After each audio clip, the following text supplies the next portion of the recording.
Satan gilang na kanbana nan thok bangam drabain sandi awa pham da tarani mumin gi manung da chalaroi wa khal khalu da banda sing Satan gilang na kanbana nan thok bangam drabain sandi awa pham da tarani mumin gi manung da chalaroi wa khal khalu da banda sing Afong bayik na bawoi bana Nanggi marup sasin na duna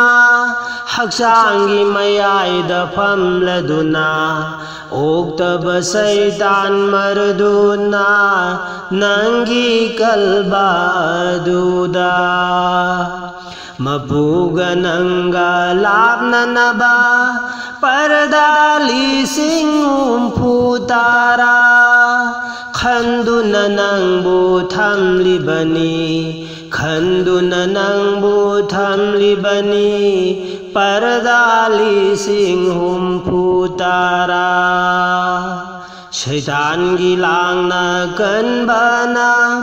nan thok bangam drabain sandi awa pham da tarani mumin gi manung da chalaroi mumin gi manung da chalaroi munna wa khal tawau drabadi munafiki sing da chan khi gani Kalbagi mathak ta sholiba Nangi namaz aduna Lang buthak libani Munna wakhal tawhau drabadi Munafiki sing da chan khi gani Kalbagi mathak ta sholiba Nangi namaz aduna Lang buthak libani Nangi mapu phang danaba Tham liba parda aduni Nangi mapu phang danaba Tham liba parda aduni Nangi mapu phang danaba Satan gilang na kanbana nan thok bangam drabain sandi awa pham da tarani mumin gi manung da chalaroi wa khal khalu da banda sing kalba adugi manung da nang na sholi bana mazdo chalhallu Allah gi maming da chum thok lo nur gi tajallina shaitan gi pada sing lo thok lo kalba adu gi manung da nang na sholi bana mazdo chalhallu Allah gi maming na chum thok lo nur gi tajallina shaitan gi pada sing lo thok lo mapuga nangga naksin nanaba nang na kauba do tabinaba nang giruho da chat hallu mapugi maming adubu mapugi maming adubu Satan gi pada sing lo thok lo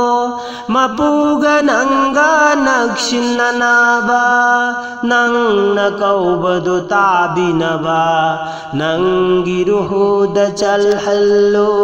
mapugi maming adubu Satan gi marup oiraroi mapugi marup sem jauro karigi pangli na khoibo karigi pangli banda sing karigi pangli banda sing Shaitangi langna kanbana Nanthok bangam draba insan di Awa famda tarani Momin gi manung da challaroy Momin gi manung da challaroy Apong bayek na baoy bana Nanggi marup sa sinaduna Haksangi mayay da famladuna Nanggi kalba aduda Mabuga nangga labna naba Pardali sing humputara Khanduna nang butham libani Pardali sing humputara Khanduna nang butham libani Pardali sing humputara